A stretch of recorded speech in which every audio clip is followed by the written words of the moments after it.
Shalom, shalom, shalom, shalom, shalom, shalom, shalom. Oh, je vais renouveler ce matin. Elohim nous a fait encore la grâce d'être vivants.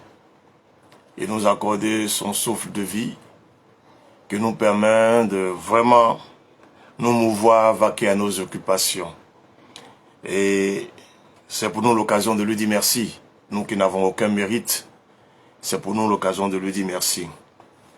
Ce matin, nous allons commencer notre direct dont le thème est la richesse par une parole, un verset qui me tient à cœur. Je vais le partager avec vous et nous allons commencer déjà à réfléchir et par la suite développer notre thème d'aujourd'hui. Le verset se trouve dans 1 Corinthiens chapitre 10 à partir du verset 20. 1 Corinthiens 10, à partir du verset 20, je lis la parole.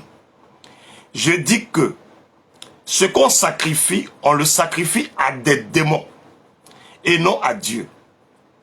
Or, je ne veux pas que vous soyez en communion avec les démons. Vous ne pouvez boire la coupe du Seigneur et la coupe des démons. Vous ne pouvez participer à la table du Seigneur et à la table des démons. Voulons-nous provoquer la jalousie du Seigneur? Sommes-nous plus forts que lui? Tout est permis, mais tout n'est pas utile. Tout est permis, mais tout n'édifie pas. Amen. Je vais donc répondre encore ce passage pour ouvrir l'esprit de quelqu'un. Je dis que ce qu'on sacrifie, on le sacrifie à des démons et non à Dieu. Or, je ne veux pas que vous soyez en communion avec des démons.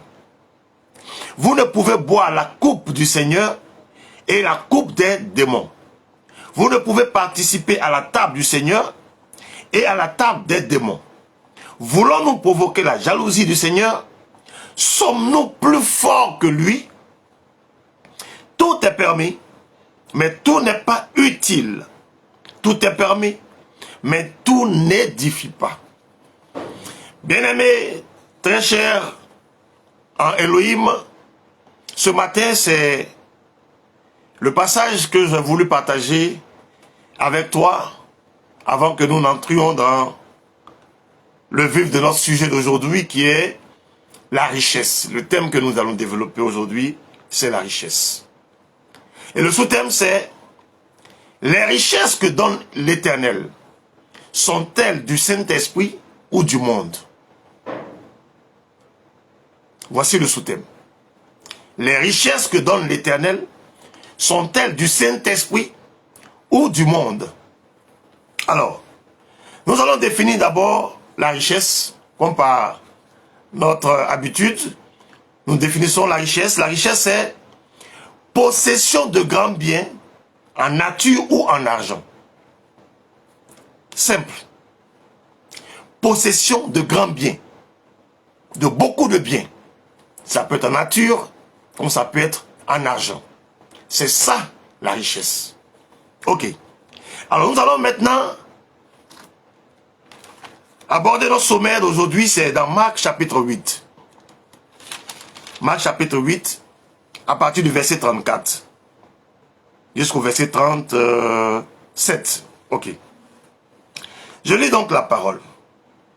Puis ayant appelé la foule avec ses disciples, il leur dit, si quelqu'un veut venir après moi, qu'il renonce à lui-même, qu'il se charge de sa croix et qu'il me suive.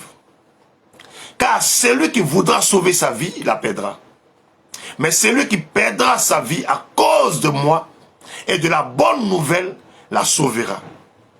Et que sert-il à un homme de gagner tout le monde s'il perd son âme?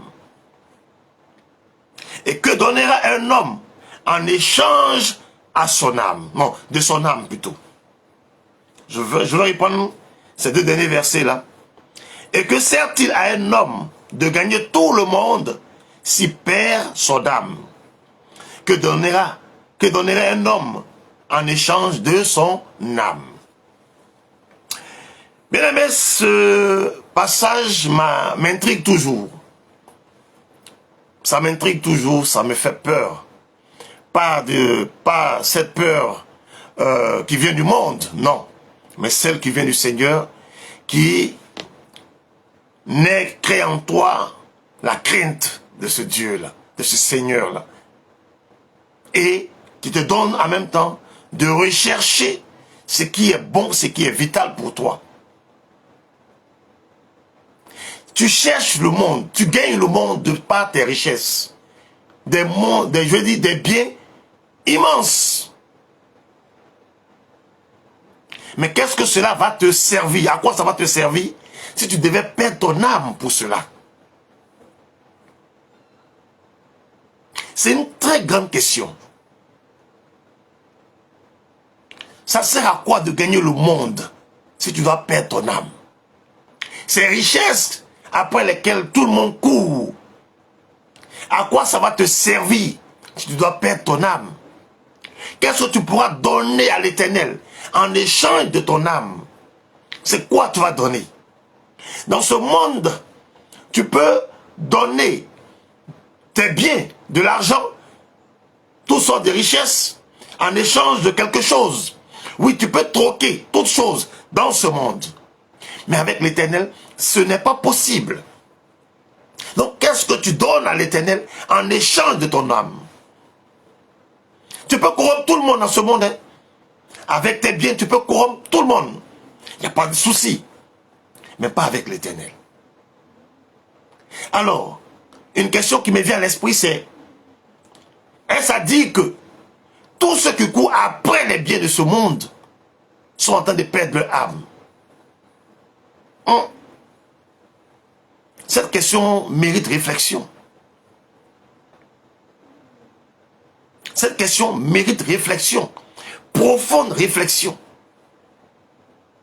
Parce que ce mot richesse, c'est un mot qui est dans la bouche de tout un chacun. On court après les richesses. On court après la richesse. On court après tout ce qui est aisance des biens de ce monde.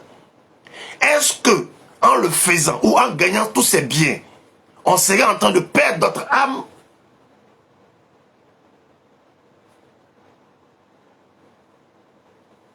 Nous allons développer, nous allons lire assez de passages quand même. Matthieu chapitre 13. Matthieu chapitre 13. On va lire le verset 22.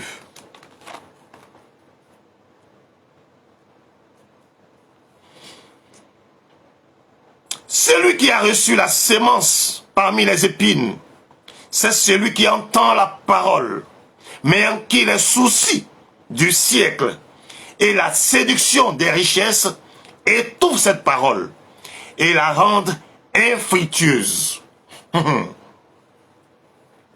Ça, c'est la parabole du semeur. Hein? Vous pourrez la lire après. Mais le verset 22 nous intéresse. Celui qui a reçu la sémence, la parole du Seigneur, n'est-ce pas? Parmi les épines. Pourquoi les épines? C'est celui qui entend la parole, mais en qui les soucis du siècle, les soucis de ce siècle, n'est-ce pas? La séduction des richesses étouffe cette parole et la rend infructueuse. Ah, c'est inquiétant. Donc ça veut dire que les soucis de ce monde peuvent étouffer la parole du Seigneur que tu reçois. La recherche ou la convoitise des richesses peuvent étouffer la parole de Dieu. La parole de ce Seigneur. La parole qui est esprit et vie. La séduction des richesses peuvent étouffer la parole et ne pas la rendre fructueuse. Est-ce que tu te rends compte de la gravité de la chose? Nous allons avancer. Parce que si nous ne comprenons pas de quoi il est question, bien aimés, on risque de vraiment nous égarer. Et vraiment, moi, ça me fait peur. Ça me fait peur quand même, hein, je vous le dis. Parce que je me dis, attends, tu ne vas pas passer ton temps à veiller, passer ton temps à quoi? À servir le Seigneur, à te battre pour des campagnes d'évangélisation, à faire ceci, à faire cela. Et puis vers la fin, tu as perdu ton âme. Tu vas en enfer. À quoi ça servit tout ce service-là?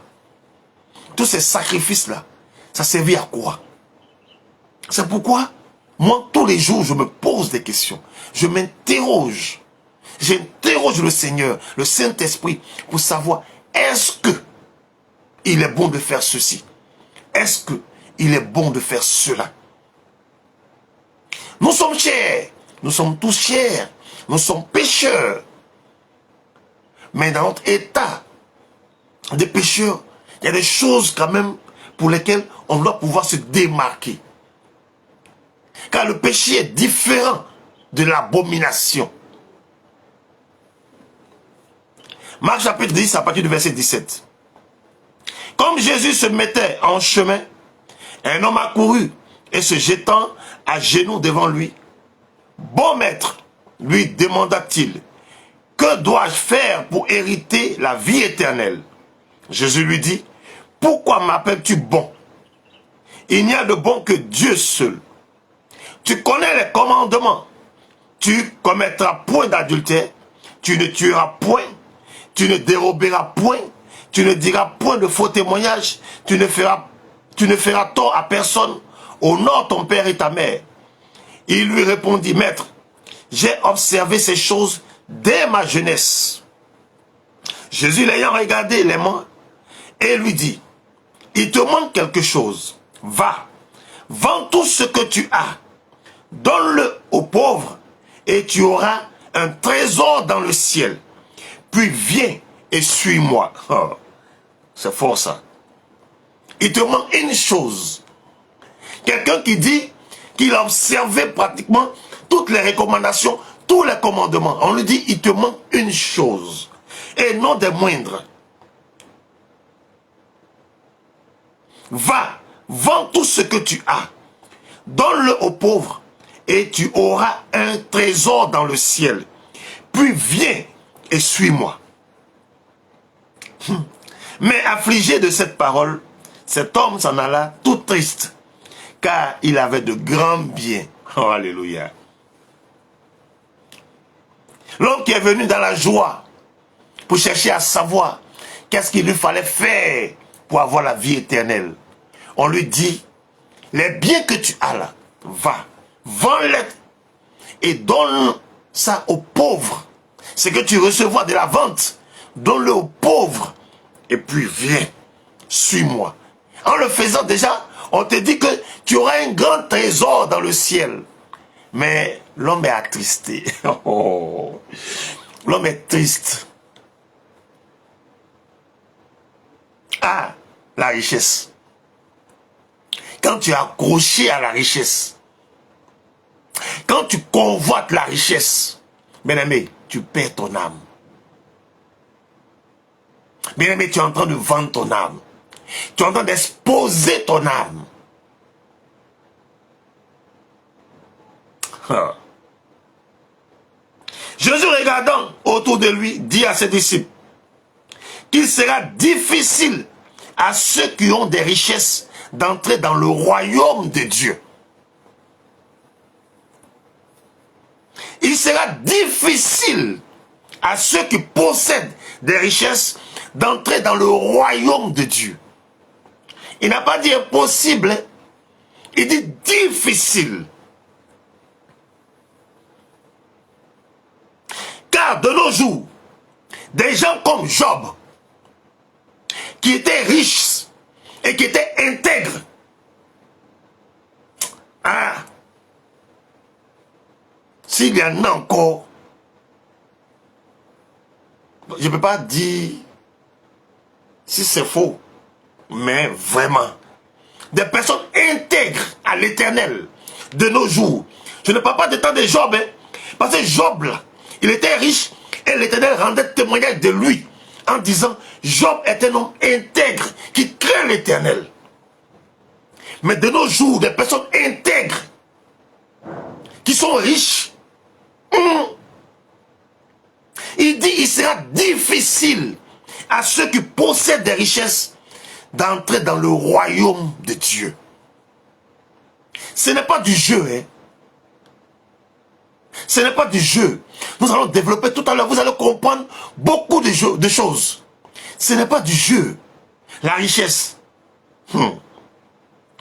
Il dit encore au verset 24, les disciples furent étonnés de ce que Jésus parlait ainsi.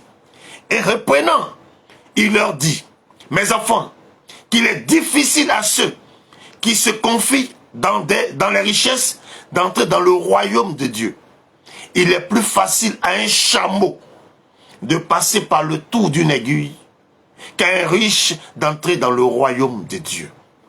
Et les disciples furent encore plus étonnés et se dit les uns les autres, mais qui peut être sauvé? Jésus les regarda et dit, cela est impossible aux hommes, mais non à Dieu, car tout est possible à Dieu. Il est souverain. Il fait grâce à qui il veut. Il fait grâce à qui il veut. Mais ils sont les cœurs et les reins. Il est difficile à ceux qui possèdent des biens, des richesses, d'entrer dans le royaume de Dieu. Alors, s'il est difficile aux hommes qui possèdent autant de richesses, de biens, d'entrer dans le royaume de Dieu, pourquoi courir après des richesses de ce monde?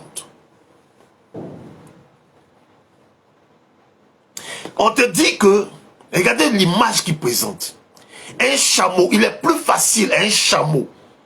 Regardez un peu un chameau. Et puis regardez le tour d'une aiguille.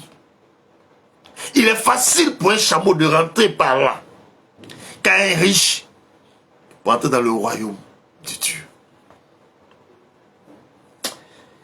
Bien-aimé, je veux que dès aujourd'hui, tu commences à avoir une autre mentalité. Tu commences à voir la richesse autrement. Tu commences à comprendre la richesse autrement. Pas comme le monde nous la présente, mais comme le Créateur nous la présente. Est-ce que la richesse que l'Éternel nous donne à ses enfants, c'est cette richesse-là que nous avons dans ce monde physique, mondain, ou c'est une autre richesse? Si tu as compris, ou si tu as la réponse véritable à cette question, alors tu es sauvé. Ce jeune riche, il recherchait quoi? La vie éternelle. Mais il est reparti triste à cause des biens qu'il possédait.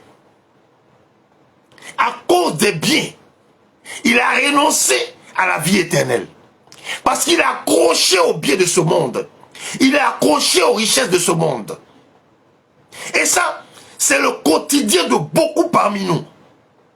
On court après des richesses. On ne prêche que richesse aujourd'hui. Mais est-ce que la richesse te permettra de sauver ton âme, d'entrer dans le royaume de ton Créateur? Voici la question. Voici la question. L'or et l'argent lui appartiennent. Il est le maître incontesté de la création tout entière. Les cieux et la terre, tout ce qui vit lui appartient. C'est lui le créateur de tout. Il est le maître du cosmos. Mais fasse que tu comprennes une chose. Il est important que tu comprennes une chose. Quand bien même il est le maître, il a laissé la gouvernance de ce monde-là pointant au diable. C'est ça que tu dois comprendre. Et aujourd'hui, le diable donne ces choses à ceux qui lui font allégeance. Le diable donne qu'à ceux qui lui font allégeance. Si tu penses que le monde est simple, détrompe-toi. Détrompe-toi dès à présent. Détrompe-toi. Pour ces temps qui courent, C'est le diable qui gouverne tout. L'or et l'argent appartiennent effectivement à notre Créateur. Mais aujourd'hui, comme il pouvait le dire, il est descendu dans une colère cherchant qui dévorer. C'est lui qui gouverne. C'est pointant. Matthieu chapitre 4. Matthieu 4 à partir du verset 8.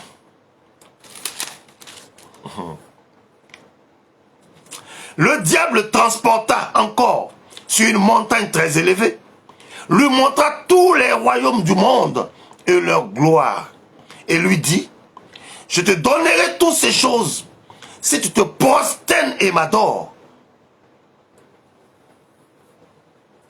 Il parle à Jésus-Christ. Il parle à Jésus-Christ. Il lui montre tous les royaumes du monde.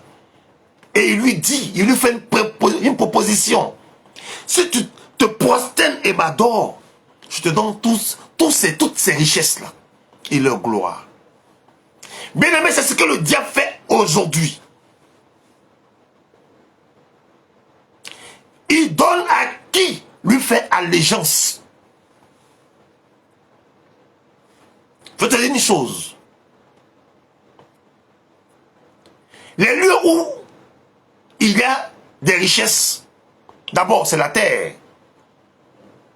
La terre d'abord. La terre enferme toutes les richesses. Elle produit toutes les richesses. Même dans l'eau, il y a la terre. Au fond là, il y a la terre. Partout, c'est la terre. La terre regorge de toutes sortes de richesses de ce monde. Tu oublies que tu as été créé de par la terre. Donc tu es une source de richesse. En toi, il y a la richesse. Mais tu cours après la richesse du diable. Bien aimé, il te fera des propositions. Il te fera des propositions. Et tu comprendras plus tard que tu es piégé. C'est lui. Dans les eaux, il y a des esprits qui protègent tout ce qui est richesse des eaux. Dans les montagnes, c'est pourquoi il est difficile pour des peuples qui vivent dans les montagnes. Il est difficile, pas je veux dire de faire la délivrance, mais pour leur conversion. Il est difficile. Je ne dis pas que c'est impossible. Mais c'est des peuples qui sont pour la plupart idolâtres. Ceux qui vivent près des eaux, ceux qui vivent dans les montagnes. Pour la plupart, c'est des idolâtres. Ils se comportent comme des chiens. Ils vomissent, ils retournent, ils prennent, ils mangent. Le diable, les génies, les esprits sont partout où il y a l'or, où il y a l'argent, où il y a richesse, les pierres précieuses. Ne pensez pas que c'est des choses qu'on ramasse comme ça. Non! Partout où il y a l'or, il y a des génies, il y a des esprits. Partout où il y a l'or, il y a des esprits. Partout où il y a des pierres précieuses, il y a des esprits. Pour les posséder, il faut faire allégeance au diable. Le monde n'est pas simple, non. Si tu as pensé que le monde est simple, détrompe-toi dès à présent. C'est un peu comme, je dis n'importe quoi, ceux qui conduisent des corbières. Pensez-vous que c'est des gens simples? Non. Ceux qui lavent les cadavres, pensez-vous que ce sont des personnes simples? Non. Autant ceux qui possèdent l'or, c'est des gens qui ne sont pas simples. Je vous ai déjà donné cette révélation concernant Akan. Akan, le peuple Akan. Dans Josué chapitre 7, on parle de Akan qui, lorsqu'il sort de Jéricho, quand l'Éternel demande que on lui voue toute chose par interdit. Akan a convoité l'or. Vous pouvez lire Josué chapitre 7 à partir du verset 1. Il va convoiter l'or, l'argent. Il va voler pour cacher. Mais le peuple Akan est descendant de ce dernier-là. Vous allez remarquer qu'ils adorent l'or. Ils adorent l'argent. Beaucoup ne sont pas encore délivrés de cela. Beaucoup ne sont pas délivrés de cela. Ils adorent l'or. Alors il y a une malédiction qui est liée à l'or. C'est pourquoi Akan, tous ses biens, sa famille, tous ont été brûlés. Pour que ça serve d'exemple. Mais non. Le diable est déjà entré. Bien-aimé, l'or et l'argent appartiennent à l'Éternel, c'est vrai. Celui qui dit que c'est faux, il se trompe lui-même. Mais, celui qui gouverne pour le moment, c'est bien de ce monde-là, c'est le diable. Donc si tu cours après ces choses, tu seras en train de t'exposer. Tu seras en train de t'exposer. Nous allons lire 1 Timothée chapitre 6.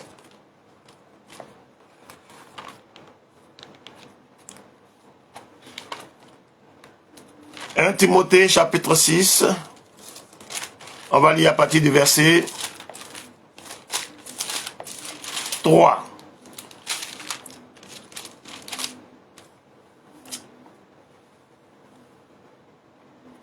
Si quelqu'un enseigne de fausses doctrines et ne s'attache pas aux saintes paroles de notre Seigneur Jésus-Christ et à la doctrine qui est selon la piété, il est enflé d'orgueil.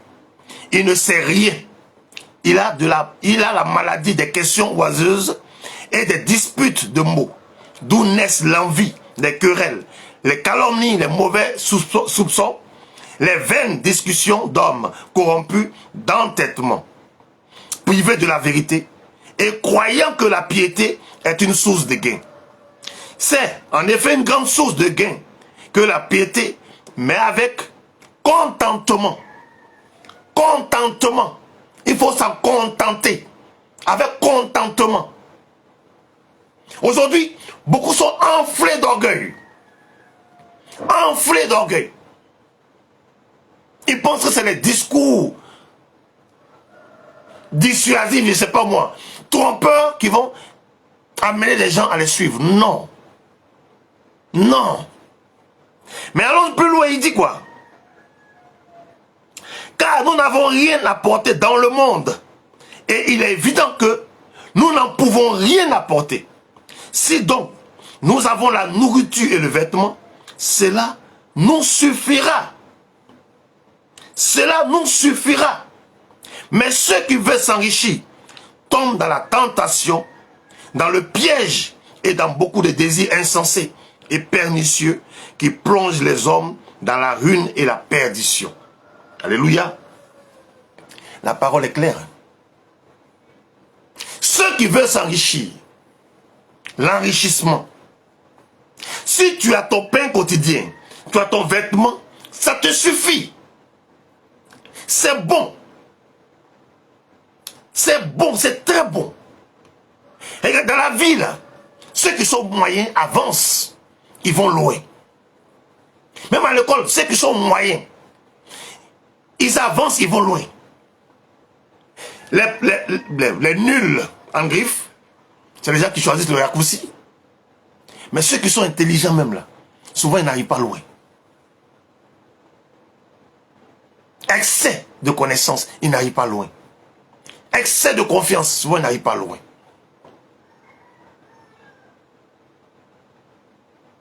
Je veux t'interpeller. Je veux ouvrir ton esprit à beaucoup de choses. Je vais répondre cette partie-là. Mais ceux qui veulent s'enrichir. Non, je remonte au verset 8, il dit, si donc nous avons la nourriture et le vêtement, cela nous suffit. Nous suffira plutôt. Mais ceux qui veulent s'enrichir tombent dans la tentation, dans le piège et dans beaucoup de désirs insensés et pernicieux qui plongent les hommes dans la ruine et la perdition. Mais je vais te faire remarquer une chose.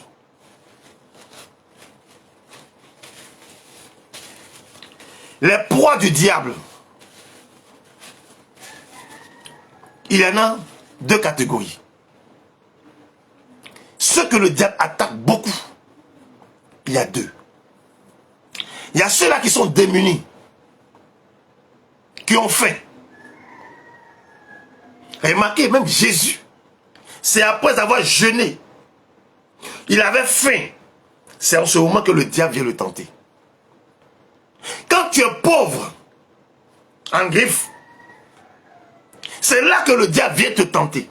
Parce que tu es faible. Tu deviens une proie pour le diable. Il vient te dire, si tu fais ça pour moi, je ferai ceci pour toi. Tu as faim. Et tu acceptes. Donc il y a ceux, surtout qui sont démunis et qui sont envieux. Et tu es démuni, mais tu es envieux. Tu n'es pas démuni et puis être intègre. Non, tu es envieux. Tu veux faire comme les autres. Tu deviens la proie du diable. Tu vas vouloir justifier tes revenus cachés pour dire, ça c'est blanchiment d'argent. Le diable aujourd'hui là. Mais Apocalypse nous dit quoi? Aujourd'hui, rien ne peut s'acheter ni se vendre qui ait reçu la marque du diable. C'est lui qui gouverne le monde d'aujourd'hui. Mais je dis, c'est avec l'accord du Très-Haut. Il veut lui accorder pointant. Donc quand tu as faim, tu es une proie pour le diable. Ça c'est un. La seconde catégorie, c'est ceux qui sont riches. Quand tu es riche, tu es aussi une proie pour le diable. Parce que quand tu es riche,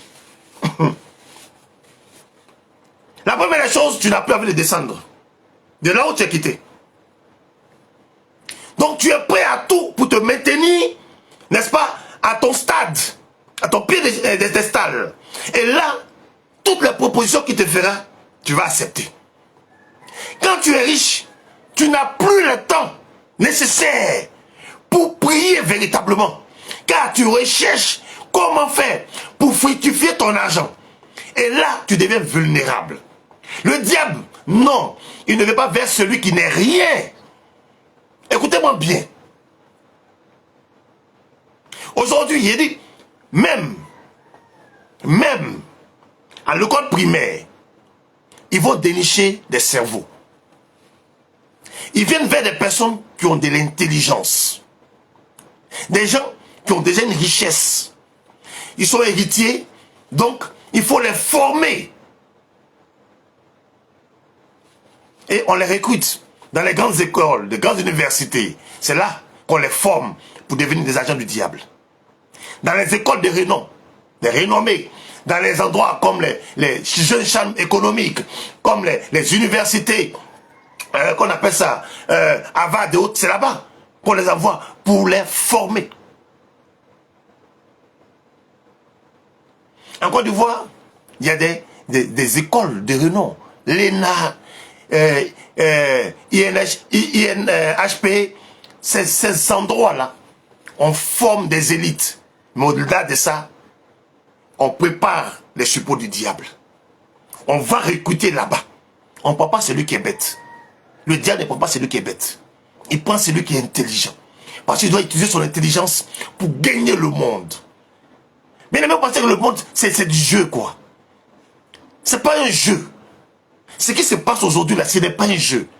Si tu aspires à des richesses, sois sûr que tu t'exposes à beaucoup de choses qui vont t'amener à la perdition. Il faut savoir faire le choix de ta vie. Demande seulement ce qui est utile pour toi. L'excès nuit. En toute chose, l'excès nuit. Tu as des milliards, ça te rapporte quoi? Quand tu vas mourir, tu partiras avec ces milliards-là dans ta tombe. Tu as des milliards et puis les gens sont en train de mourir auprès de toi. Quand tu dois distribuer des miettes, tu vas te filmer pour faire croire aux gens que tu as un bon cœur. L'Éternel ne regarde pas ça. Il dit quand la droite doit donner, que la gauche ne sache pas ce que la droite donne. C'est dans le secret. Et puis il bénit. Mais toi, quand tu veux faire un geste, il faut que le monde entier sache que tu fais un geste. Qui va te récompenser? L'Éternel? Non, non, non. Non, non, non, ne crois pas à ça. Détrompe-toi. Ton cœur là, la motivation de le geste que tu poses, c'est pour être vu. L'Éternel ne te bénira pas pour ça. Il te bénit pour ce que tu fais dans le secret. et d'un cœur sincère. Oui, mais on court après ces choses viles qui vont t'amener à la perdition. C'est après ça qu'on court aujourd'hui. Non, richesse, prospérité, gna gna gna gna gna gna. Oui, quand tu gagnes ça, là, ça t'apporte quoi? Le diable, il est présent. Oh, il est présent. Là où il y a richesse, il vient s'asseoir. Et puis maintenant, il te fait des propositions. Ce que vous voyez que vous enviez là, vous connaissez leur vie. Vous connaissez leur alliance avec le diable ou avec le Seigneur. Vous connaissez? Vous voulez faire comme eux. Vous voulez leur ressembler. Vous connaissez ce qu'ils vivent. Vous connaissez ce qu'ils vivent tous les jours. Ce qu'ils endurent. Vous connaissez? Ils ne vous diront pas. Ils ne vous diront jamais la vérité de ce qu'ils vivent. Vous les enviez. Hey!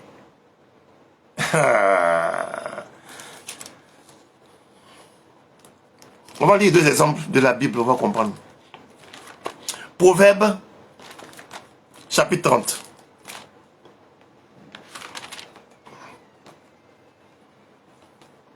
Proverbe 30, on va lire les versets 8 et 9. Éloigne de moi la fausseté et la parole mensongère. Ne me donne ni pauvreté, ni richesse. Accorde-moi le pain qui m'est nécessaire, de peur que, dans l'abondance, je ne te réunis. Et ne dise qui est l'Éternel, ou que, dans la pauvreté, je ne dérobe et ne m'attaque au nom de mon Dieu. Alléluia. Eh bien, tout est écrit. Le miel, c'est qui? Le miel est roi. Mais il demande le pain nécessaire, ce qui est juste nécessaire pour lui, afin de marcher dans la droiture, dans la justice et dans la vérité. Il dit, si tu me donnes beaucoup, je risque de te régner.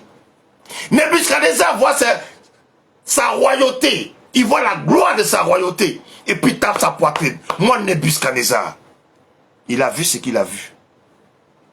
Il a compris ce qu'il a vécu. Quand tu as trop de richesses, tu penses que tu es super homme. C'est par ta force que tu as obtenu ces choses.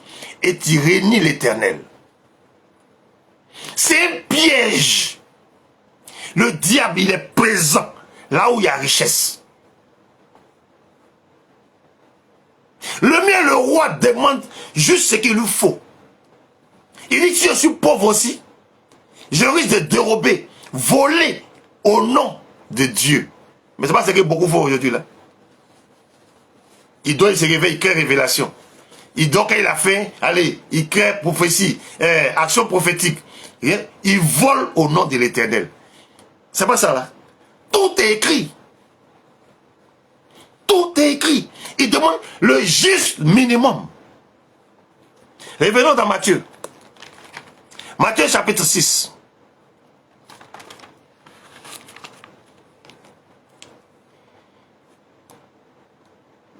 À partir du verset 9. Voici donc comment vous devez prier. Notre Père qui est aux cieux, que ton nom soit sanctifié, que ton règne vienne, que ta volonté soit faite sur la terre comme au ciel. Donne-nous aujourd'hui notre pain quotidien. Alléluia. La prière même que le Seigneur nous enseigne, nous recommande, elle est là. Il n'a pas dit, rends-nous riches. Donne-nous en abondance. Donne-nous notre pain quotidien.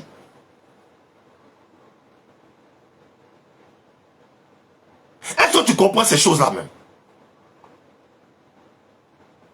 Parce que quand tu as beaucoup là, tu passes ton temps à veiller dessus. Tu n'auras plus le temps.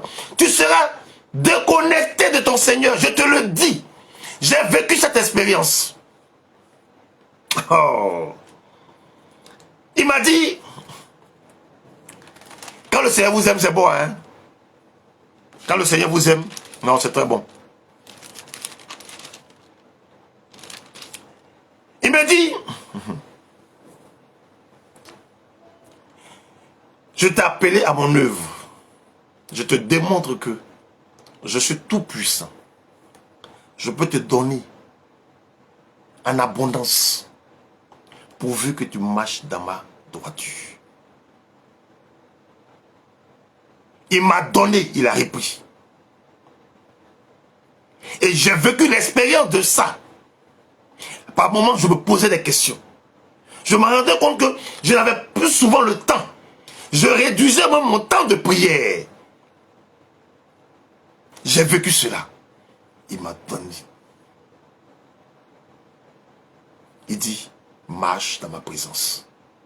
C'est la preuve que je peux t'en donner quand je veux. Quand je sentirai que il est nécessaire de t'en donner, je t'en donnerai. Mais sache que je suis toujours avec toi. Bien-aimé, je suis un témoignage de cela. Quand tu as de l'argent, mais tu réfléchis. La Bible déclare que c'est là où ton trésor se trouve, là-bas ton cœur se trouve. C'est clair. Même tu es à l'église, tu es dans une assemblée, tu chantes, et puis tu penses, là où j'ai caché mon argent, là, quelqu'un va passer vers là-bas. Ton cœur n'est pas à l'église, ton cœur est là-bas, là où ton argent est. Maintenant même, on a souvent, les gens sont à l'église et puis ils sont sur leur portable. Et puis, une information passe. Il y a une banque qui a brûlé. C'est pas là où mon argent est là. C'est une réalité. Il ne faut pas qu'on se blague.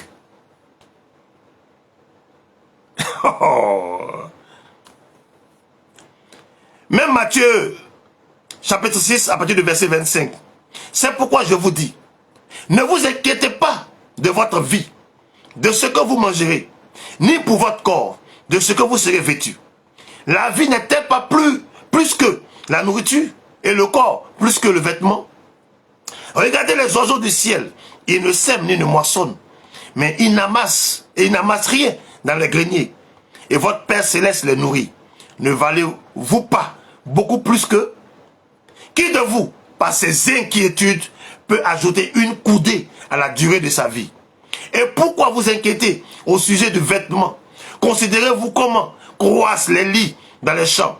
Ils ne travaillent ni ne filent. Cependant, je vous dis que Salomon, même dans toute sa gloire, n'a pas été vêtu comme l'un d'eux. Si Dieu revêt aussi ainsi l'herbe des champs qui existent aujourd'hui et qui demain sera jeté au four, ne vous vêtira-t-il pas à plus forte raison, gens de peu de foi? Ne vous inquiétez donc point et ne dites pas, que mangerons-nous, que boirons-nous, de quoi serons-nous vêtus? Car toutes ces choses, ce sont les païens qui les recherchent. Votre Père Céleste qui sait, votre Père Céleste sait que vous en avez besoin.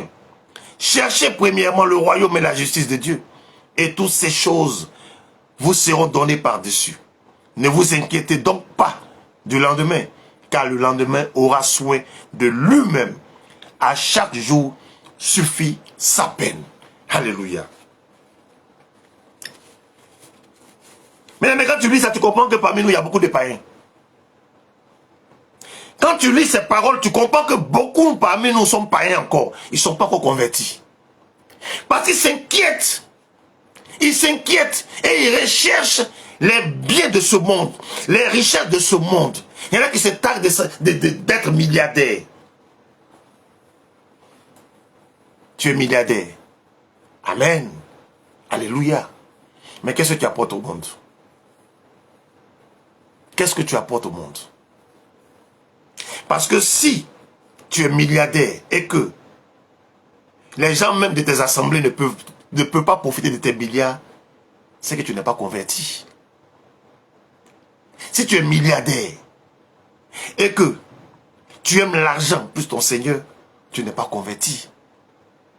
Aujourd'hui, je te dis, bien-aimé, beaucoup, parce qu'ils sont à la recherche des richesses, c'est le diable maintenant qui prêche au travers d'eux. Parce qu'ils n'ont plus de temps. Hein. Ils sont devenus hommes d'affaires. En fait, ce qu'on appelle homme d'affaires ou businessman, c'est vol. C'est tout. Hein. Là, le centre hier, c'est ça. C'est vol. C'est blanchiment d'argent. C'est tout ce qui est malversation. Il ne te dira pas ce qu'il fait en réalité. Il est businessman, homme d'affaires. Quelle affaire? Tu fais quelle affaire? Il faut dire cette affaire-là. C'est quelle affaire qui n'a pas de nom? C'est quelle affaire qui n'a pas de nom?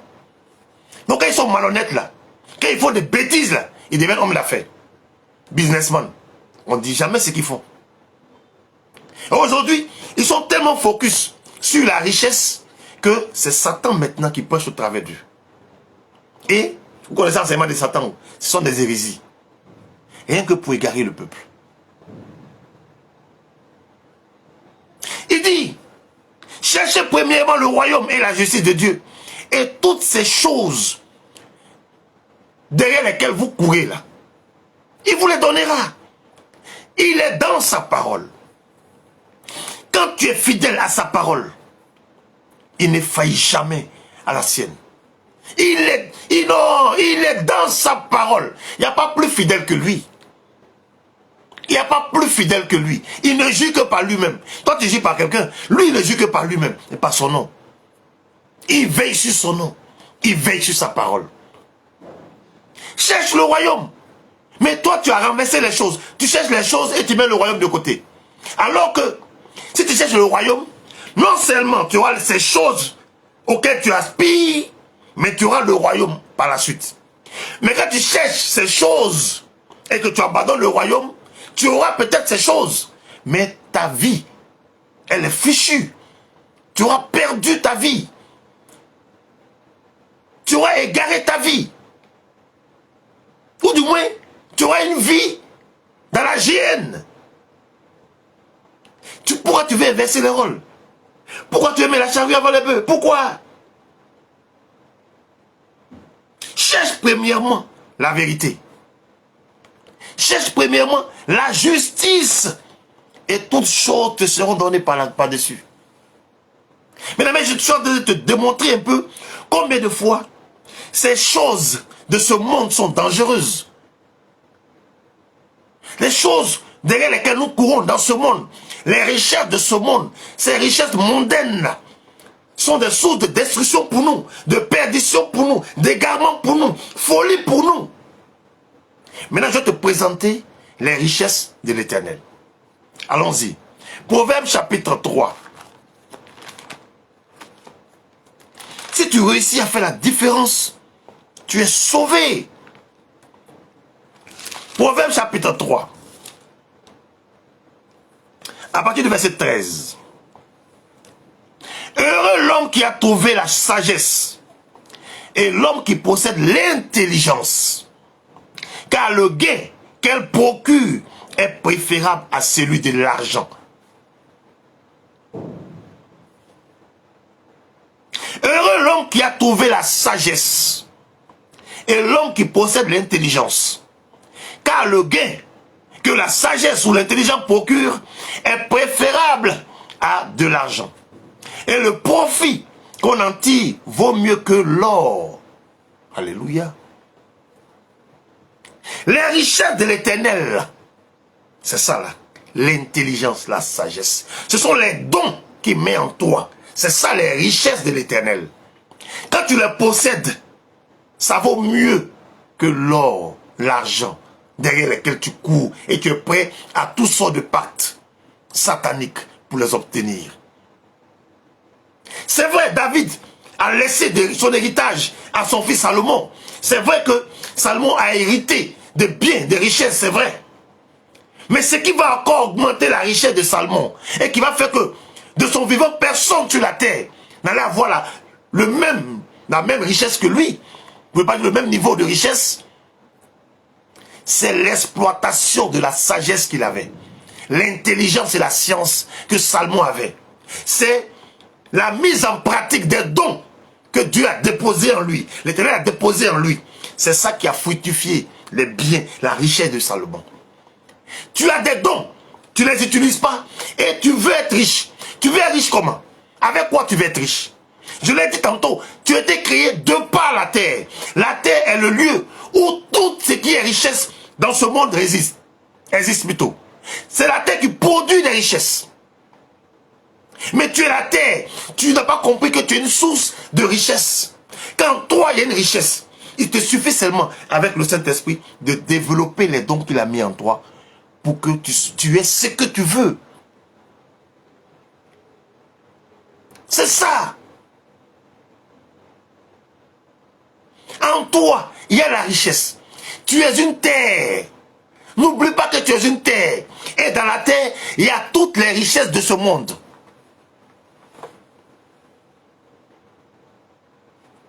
Tu cours après ce que tu possèdes.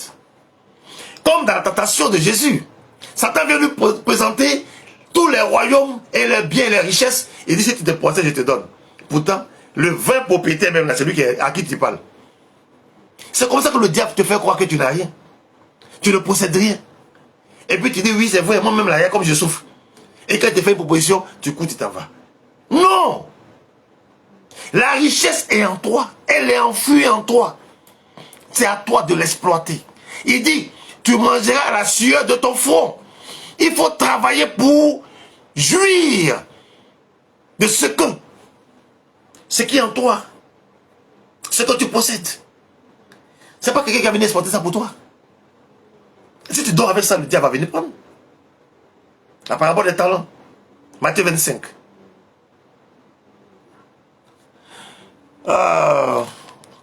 J'ai introduit, hein. Matthieu 25. Parabole des talents. C'est à partir du verset 31. Lorsque le Fils de l'homme viendra dans sa gloire, avec tous les anges, il s'assiera sur le trône de sa gloire. Toutes les nations seront assemblées devant lui. Il séparera les uns d'avec les autres, comme le berger sépare les brebis d'avec les boucs. Il mettra les brebis à sa droite et les boucs à sa gauche. Alors le roi dira à ceux qui seront à sa gauche, venez, vous qui êtes bénis de mon Père, prenez possession du royaume qui vous a été préparé dès la fondation du monde. Car j'ai eu faim et vous m'avez donné à manger. J'ai eu soif, vous m'avez donné à boire. J'étais étranger et vous m'avez recueilli. J'étais nu et vous m'avez vêtu. J'étais malade et vous m'avez rendu visite. J'étais en prison et vous êtes venus vers moi. Les justes lui répondront, Seigneur, quand avons-nous vu avoir faim et t'avons-nous donné à manger? Ou avoir soif et t'avons-nous donné à boire? Quand t'avons-nous vu étranger et t'avons-nous recueilli? Ou nu et t'avons-nous vêtu? Quand t'avons-nous vu malade ou en prison et sommes-nous allés vers toi? Et le roi leur répondra, je vous le dis en vérité, toutes les fois que vous avez fait ces choses à l'un de ces plus petits de mes frères, c'est à moi que vous les aurez faites. Ensuite, il dira à ceux qui seront à sa gauche, retirez-vous de moi, maudits, allez dans le feu éternel qui est préparé pour vous, qui est préparé pour le diable et pour ses anges. Car j'ai eu faim et vous ne m'avez pas donné à manger. J'ai eu soif et vous ne m'avez pas donné à boire. J'étais étranger et vous ne m'avez pas recueilli. J'étais nu et vous ne m'avez pas vêtu. J'étais malade et en prison et vous ne m'avez pas rendu visite. Ils répondront, Seigneur, quand avons-nous vu, ayant faim ou ayant soif, ou étranger, ou nu, ou malade, ou en prison, et ne t'avons-nous pas assisté? Il leur répondra, je vous le dis en vérité, toutes les fois que vous n'avez pas fait ces choses à l'un de ces plus petits, c'est à moi que vous les aurez pas faites. Et à ceux-ci iront au châtiment éternel, mais les justes à la vie éternelle. Bien-aimés, veux-tu aller au paradis ou en enfer? C'est la question. La gauche, je vais revenir dessus tout à l'heure, elle symbolise quelque chose. Et la droite également. La droite, vous allez comprendre beaucoup de choses. Mais la parabole des talents,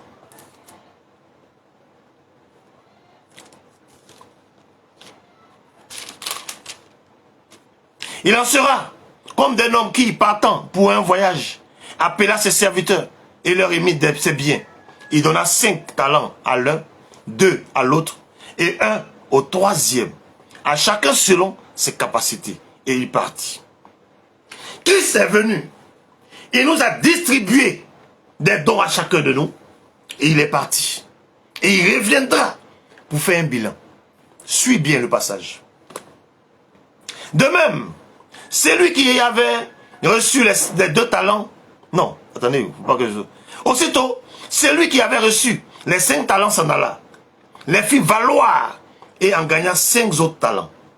De même, celui qui a reçu les 2 talents en gagna 2 autres. Celui qui n'en avait reçu qu'un seul alla faire un creux dans la terre et cacha l'argent de son maître. Longtemps après, le maître de ses serviteurs revint et leur fit rendre compte. Celui qui avait reçu 5 talents s'approchant et apporta 5 autres talents. Et il dit, Seigneur, tu m'as remis 5 talents. Voici, j'en ai gagné 5 autres. Son maître lui dit, c'est bien, bon et fidèle serviteur. Tu as été fidèle en peu de choses, je te donnerai beaucoup. Entre dans la joie de ton maître. Celui qui avait reçu les 2 talents s'approcha aussi et il dit, Seigneur, tu m'as remis 2 talents. Voici, j'en ai gagné 2 autres. Son maître lui dit, c'est bien, bon et fidèle serviteur. Tu as été fidèle en peu de choses, je te confierai beaucoup. Entre dans la joie de ton maître. Celui qui n'avait reçu qu'un talent s'approcha ensuite et dit, Seigneur, je savais que tu es un homme dur qui moissonne où tu n'as pas sémé et qui amasse où tu n'as pas vanné. J'ai eu peur et je suis allé cacher ton talent dans la terre. Voici, prends ce qui est à toi. Son maître lui répondit, serviteur méchant et paresseux, tu savais que je moissonne où je n'ai pas sémé et que j'amasse où je n'ai pas vanné. Il te fallait donc remettre mon argent au banquier et à mon retour, j'aurais retiré ce qui est à moi avec un intérêt. Ôtez-lui donc le talent et donnez à celui qui en a 10. Car on donnera à celui qui a et il sera dans l'abondance. Mais à celui qui n'a pas, on ôtera même ce qu'il a. Et le serviteur inutile, jetez-le dans les ténèbres du dehors où il y aura des pleurs et des graissements dedans. Le maître donc, il donne le talent à chacun de nous. C'est pour les fructifier. C'est pour les utiliser. C'est pour gagner des âmes. Les dons du Saint-Esprit, ce sont des talents. Il dit à ce faux serviteur-là, infidèle et méchant, paresseux, il lui dit, tu aurais dû donner mon talent à un banquier qui allait travailler avec. Alléluia. Le banquier, ici c'est le Saint-Esprit. Ici le banquier c'est le Saint-Esprit.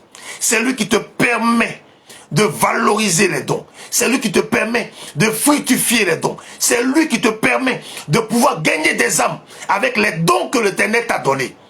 C'est lui le banquier.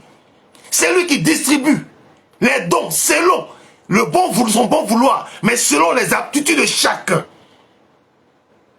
Mais tu reçois des talents, tu ne fais rien avec ça et tu recherches des richesses. Mais qu'est-ce qui te procure les richesses? Ce sont tes dons. C'est les dons du Saint-Esprit. C'est lui le banquier encore qui va te donner des orientations, qui va te faire des prêts même. On dit les dons, quand tu travailles avec, demande encore d'autres dons, il t'en donne. Tu as le don de guérison, tu travailles avec le don de guérison, tu aspires au don de révélation. Si tu dis, Saint-Esprit, je veux avoir le don de révélation, il te donne. Parce que tu fais déjà un bon travail avec le seul don que tu as. Mais toi, tu as don, tu ne travailles pas avec ça, mais tu veux être riche. Tu regardes dehors. Le diable est là, il te donne des idées, il te fait des propositions. Et puis, tu deviens un adepte du diable parmi le peuple du Seigneur. On court après notre propre perdition. Cherche le strict minimum. C'est comme par exemple, dans les assemblées. Voici des gens qui prient pour avoir 1000 âmes dans leur assemblée. Mais, ils ne rendent visite qu'à 5 personnes dans tous ces 1000 personnes. Ils ne connaissent que ces 5 personnes. Lesquelles personnes sont ceux qui apportent tous les jours l'argent dans l'église, qui payent dîmes conséquentes d'après eux, qui donnent de grosses enveloppes. Il connaît où habitent ces 5 personnes-là. Mais le reste du troupeau, là, il ne connaît pas.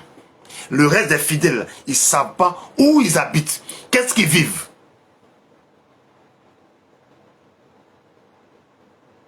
Ça te sert à quoi d'avoir tous ces 1000 personnes-là que tu ne peux pas encadrer? Alors que tu vas rendre compte pour ces 1000 personnes. Pour chacun, tu vas rendre compte. Mais tu n'es pas au parfum de leur quotidien. Tu ne sais même pas ce qu'ils vivent. Toi, tu sais ce que vivent ceux qui ont l'argent.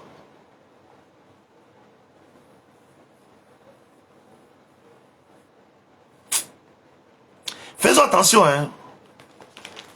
Faisons attention. L'œuvre du Seigneur, là, faisons attention à ça. 1 Corinthiens chapitre 5. Non, 1 Corinthiens 1, 5. 1 Corinthiens.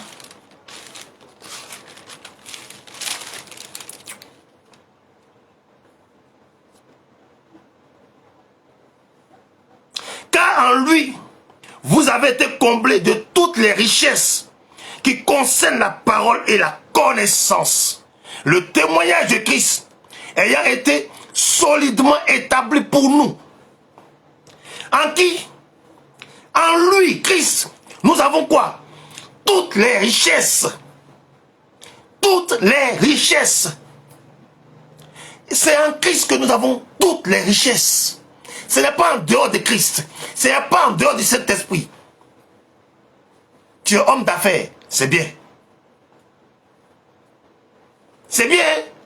Mais si tes affaires que tu fais là, ce n'est pas en Christ, sache que tu es perdu.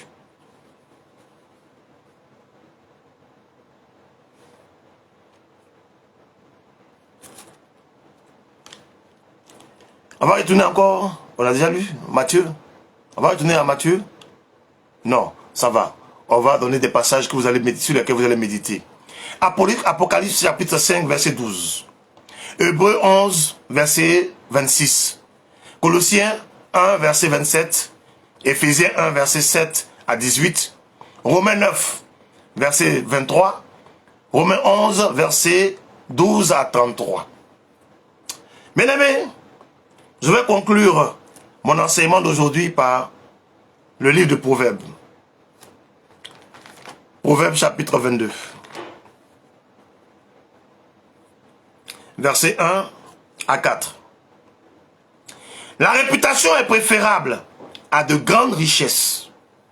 Et la grâce vaut mieux que l'argent et que l'or. Le riche et le pauvre se rencontrent. C'est l'Éternel qui les a fait, l'un et l'autre. L'homme prudent voit le mal et se cache, mais les simples avancent et sont punis. Le fruit de l'humilité, la crainte de l'Éternel, c'est la richesse, la gloire et la vie. Le fruit de l'humilité, de la crainte de l'Éternel, c'est la richesse, la gloire et la vie. Voici des choses vers lesquelles nous devons courir, à savoir l'humilité, la crainte de l'Éternel. Ce sont les vraies richesses que l'Éternel donne à ses enfants. Les dons spirituels, qu'on appelle dons spirituels, la sagesse, l'intelligence. Voici les richesses que l'Éternel donne à ses enfants. Ce n'est pas ces richesses de ce monde qui égarent l'homme. Ça égare l'homme, ça. C'est des tentations véritables.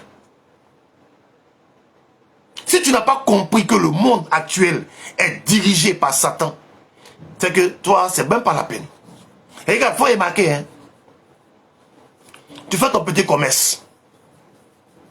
Près de toi, il y a une personne, une païenne, qui a ses pratiques. Tu vas voir que pourtant, ça ne va pas marcher. Ça ne va pas marcher. Pour elle va marcher. Parce qu'elle a pactisé avec le diable. Pour elle marche, pour toi, ne marche pas. Tu faut prier l'Éternel, ça ne marche pas. Et souvent, pour te faire peur, pour te dissuader, on va venir mettre les gris-gris près de ton coin. Tu as peur, tu abandonnes. Le diable travaille. Il travaille ton mental. Si l'Éternel t'a pas donné une orientation, ce que tu vas faire là, c'est zéro. Les projets que forme le cœur dépendent de l'homme. Proverbe 16. Mais la réponse que donne la bouche vient de l'Éternel. Si l'Éternel n'a pas dit que ce que tu veux faire là, ça va marcher, c'est même pas la peine de commencer. Si tu n'as pas donné ta caution, c'est pas la peine. Ton cœur a vu, ça te plaît, tu as envie de faire, vas-y, fais. Mais qui te dit que ça va réussir? Mais quand l'Éternel te dit que ça va réussir, quel que soit ce qu'ils vont faire, il est là. Il te protège. Le diable travaille. Le diable travaille. 1 Chronique 29, à partir du verset 12, 10 à 12. David bénit l'Éternel en présence de toute l'assemblée. Il dit, béni sois-tu d'éternité en éternité, éternel Dieu, de notre Père d'Israël. À toi l'Éternel, la grandeur, la force et la magnificence, l'éternité et la gloire. Car tout ce qui est au ciel et sur la terre t'appartient.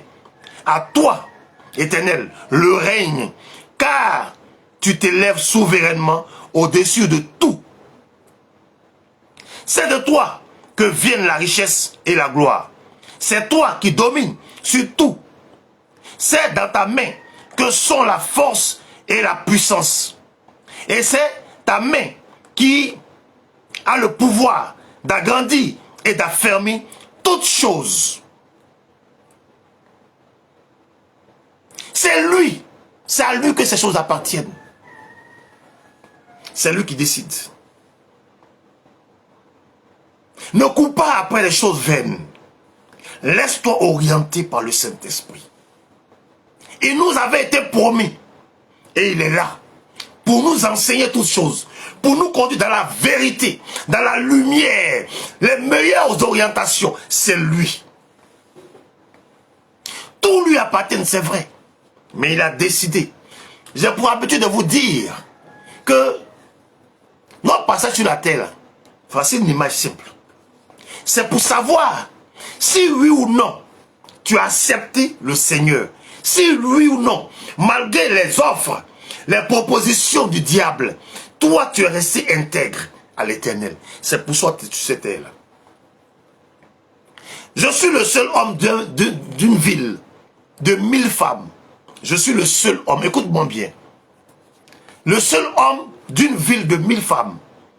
Et parmi les 1000 femmes, j'ai choisi une seule femme qui est ma femme. Et chaque matin, elle se réveille. Hey, chérie, je suis fidèle. Je te suis fidèle. Mais tu es obligé d'être fidèle. Parce qu'il n'y a pas autre homme dans la ville. C'est moi seul. Donc tu ne dis rien à la limite.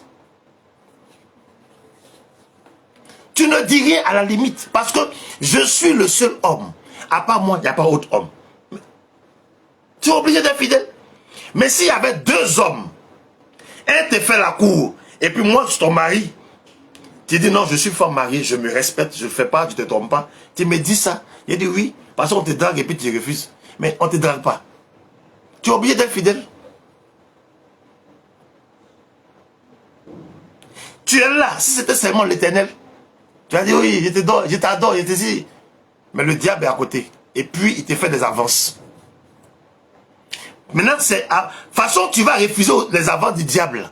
C'est ça qui va faire que tu seras digne de rentrer dans ce royaume-là. C'est là que tu prouves au Seigneur que malgré les tentations, toi, tu demeures. Le diable te propose richesse, te dépose ça, et puis tu dis non, moi, je reste fidèle au Seigneur. C'est là que tu vas prouver que tu es fidèle. Mais sinon, il n'y a personne d'autre. C'est une seule personne. Où est ta fidélité là? Il n'y a pas de fidélité ici. Il y a contrainte, tu es obligé. Parce qu'il n'y a pas autre solution, c'est ça. C'est de ça qu'il est question. Ah oui, Seigneur. Dernier passage que je vais lire, c'est dans Éphésiens chapitre 6. Éphésiens chapitre 6. Non, chapitre 3 plutôt, verset 13 à 19. Ô Aussi, je vous demande de ne pas perdre courage à cause des afflictions que j'endure pour vous. Elles sont votre couronne. À cause de cela, je fléchis genoux devant le Père, de qui toute famille dans les cieux et sur la terre tire son nom, afin qu'il vous donne, selon la richesse de sa gloire, d'être puissamment fortifié par son esprit dans l'homme intérieur. En sorte que Christ habite dans vos cœurs par la foi, étant enraciné et fondé dans l'amour, que vous puissiez comprendre avec tous les saints quelle est la largeur, la longueur, la profondeur et la hauteur, et connaître l'amour de Christ qui surpasse toute connaissance, en sorte que vous soyez remplis jusqu'à toute la plénitude de Dieu. Alléluia. Alléluia. Bien-aimé, je voulais partager cet enseignement avec toi afin de t'interpeller sur ce sujet qu'est la richesse. C'est vrai, nous avons tous besoin d'argent. Nous avons tous besoin de biens pour subvenir à tous nos besoins. Ça, c'est indéniable. Mais celui-là même qui nous a créés est conscient de ce fait-là. Et il veille sur nous pour nous donner notre pitance de chaque jour. Nous n'avons pas à nous inquiéter de cela. Nous n'avons pas à nous inquiéter de cela. Quand on me voit, on pense que je suis dans l'aisance. Les gens m'envient et je bénis le Très-Haut. Je fais partie des serviteurs les plus éprouvés. Je dis bien, je fais partie des serviteurs les plus éprouvés. Mais quand on me voit, on a envie d'adorer le Seigneur. Alléluia. Ça n'apparaît pas. Quelles que soient les épreuves, je garde le sourire, je garde la foi, je garde cette gloire qu'il a déposée là sur mon front. Je sais une chose, il demeure dans sa parole. Un temps viendra, un jour viendra, où il me récompensera pour tout ce que je fais, pour lui, pour sa gloire, pour ses enfants, pour son œuvre. Je ne cours pas après les richesses de ce monde. Parce que je ne sais pas comment les obtenir. Je sais.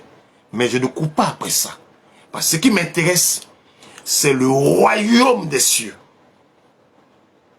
C'est ça qui m'intéresse.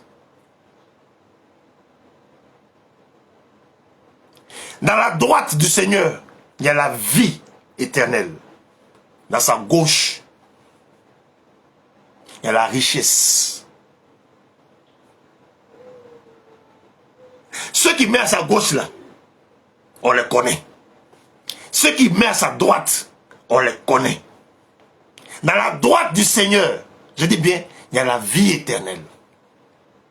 La justice, la vérité. Dans sa droite, dans sa gauche, ce sont les richesses. Tu choisis quoi? Qu'est-ce que tu choisis? Il est temps pour toi de choisir. Tu errais, tu te promenais, tu ne savais pas où tu partais. Tu aspirais à des choses que tu ne maîtrisais pas. Mais aujourd'hui, tu sais que ce qui est à la gauche là, ça conduit à la perdition. Ce qui est à la droite, c'est à la vie éternelle. Fais le bon choix pour que tu sois heureux sur cette terre et dans les cieux. C'est pourquoi il te dit, cherchez premièrement le royaume et la justice, afin que toutes choses vous soient données par-dessus. Quand tu as le royaume et la justice, ce que les païens recherchent là, ils te donnent.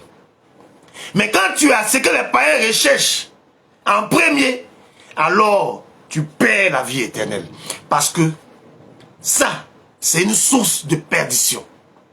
Quand tu cherches le royaume et la justice, pendant que tu aspires à ces choses, Le Seigneur te forme afin que tu sois intègre, afin que tu ne puisses plus retomber dans la facilité, dans les tentations inutiles, dans tout ce qui est perdition. Il te forme. Le Saint-Esprit te forme à l'image de Job. À l'image de Job. Mais quand tu cherches les richesses d'abord, alors que tu n'es pas affermi, bien-aimé, tu auras tout gagné. Tu auras gagné le monde, la gloire, on parlera de toi ici à gauche, à droite.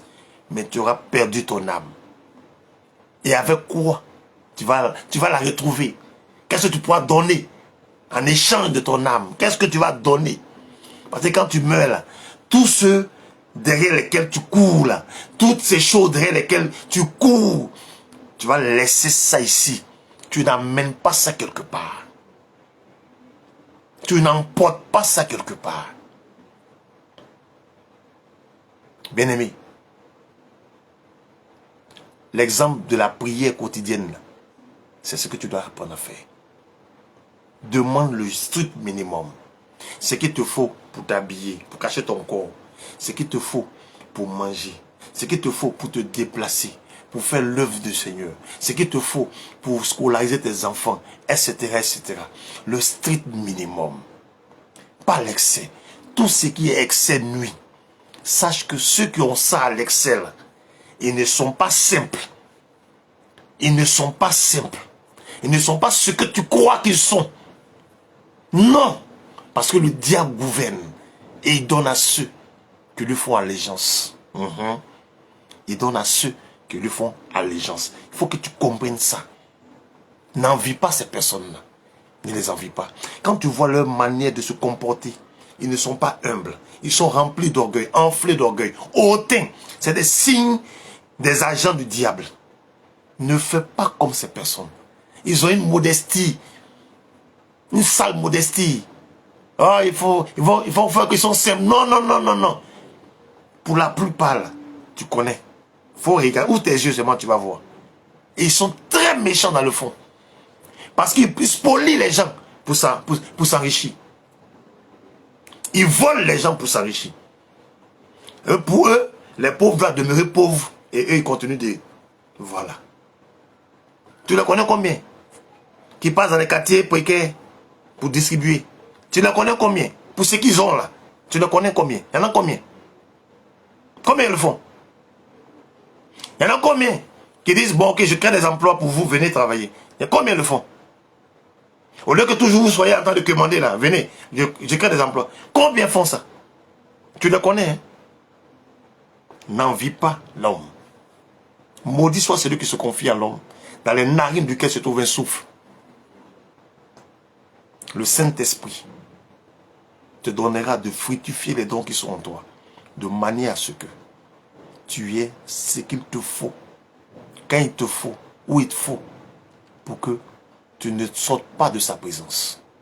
Que le Seigneur t'enseigne davantage. Arrose cet enseignement d'aujourd'hui dans ton cœur, afin que cela produise des fruits par centaines et par milliers. Que tu sois un exemple, un véritable disciple, prêt pour son avènement. Que le Seigneur nous donne de nous retrouver très bientôt encore pour sa gloire. Au nom de Yeshua. Amen.